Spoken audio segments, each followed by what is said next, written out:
Hello, YouTube subscribers and YouTube viewers. Welcome to Manyaman Recipes by Jen. Today I will show you how to cook this very easy, simple, and yet very delicious pork bistek recipe. This is probably one of my favorite because its simplicity reminds me of childhood when the complexity of life seemed to be non-existent. So this recipe only has 4 ingredients.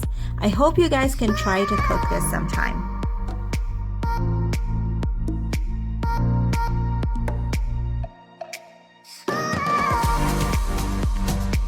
To cook this easy and simple but yet delicious pork bistek, you will need 2 pounds thinly sliced pork chops, 1 cup soy sauce, juice from 1 lemon, 1 large sliced onion, 1 teaspoon salt, and 1 to 2 cups of water.